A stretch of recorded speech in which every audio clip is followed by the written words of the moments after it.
कराची एक शहर जहां रोशनियों के पीछे अंधेरे अपना अलग कानून लिखते थे, जहां खौफ भी टैक्स देता था, जहां नाम नहीं साए हुकूमत करते थे।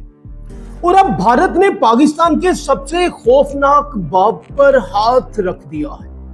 वो बाप जिसके साथ राख, जिसके साथ खून और जिसके साथ कराची की डायरियों पर लिखा है रहमान डकैत। रहमान डकैत की दी हुई मौत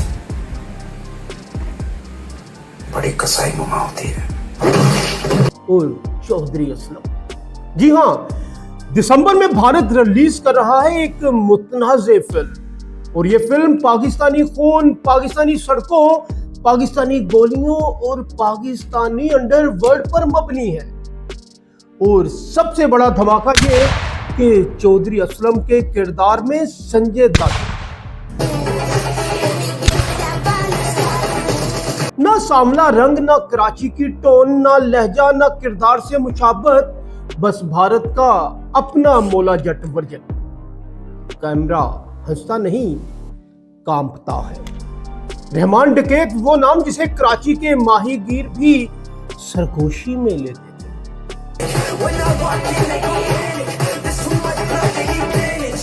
भारत ने उसे फिल्म का विलन नहीं बनाया, भारत ने उसे कराची का ब्लैक लीजेंड बनाकर पेश किया है। कराची को मैं चलाता हूं, पाकिस्तानी लहजे की पूरी बर्बादी के साथ। और हैरान कर देने वाली बात यह कि फिल्म में पीपल्स पार्टी का नाम बराह रास्त शामिल किया गया। बहुत साल पहले ना एक शैतान और एक भारत पहली बार पाकिस्तानी सियासी पार्टी को अंडरवर्ल्ड के किस्सों में घसीट रहा है। क्या ये हकीकत है या कोई भारतीय प्रोपेगेंडा? ये सवाल फिल्म से भी बड़ा है, और कल ये एक सियासी गोली बन जाएगा। चौक में खून बहे या समंदर में, फैसले हम ही करते हैं।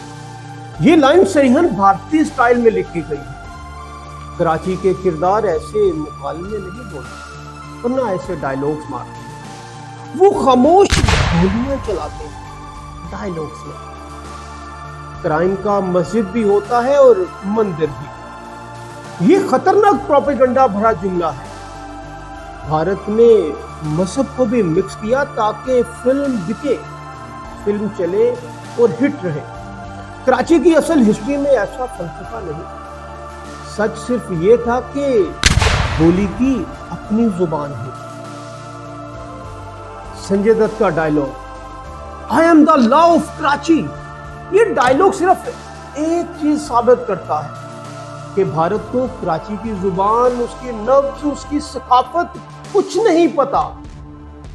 कराची में अगर कोई लॉ था तो वो वर्दी में था, और वो था असलम, चौधरी असलम।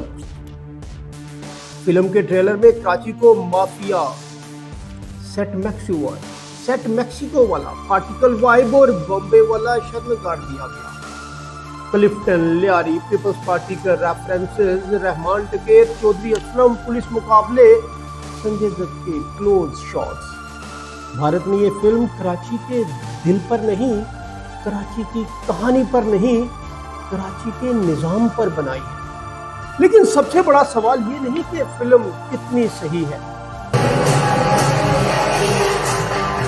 लेकिन सबसे बड़ा सवाल ये नहीं कि फिल्म कितनी सही है। असल सवाल ये है कि भारत अचानक कराची की अंडरवर्ल्ड की कहानी क्यों बना रहा है? चौधरी असलम क्यों? और रहमान डकैत ही क्यों? पीपल्स पार्टी क्यों? दिसंबर क्यों? इंतखाबात करीब क्यों? क्या ये फिल्म सिर्फ फिल्म है या सिनेमा के पर्दे में छुपी एक बारीक सियासी गोली जो सीधी पाकिस्तान की तरफ चलाई गई?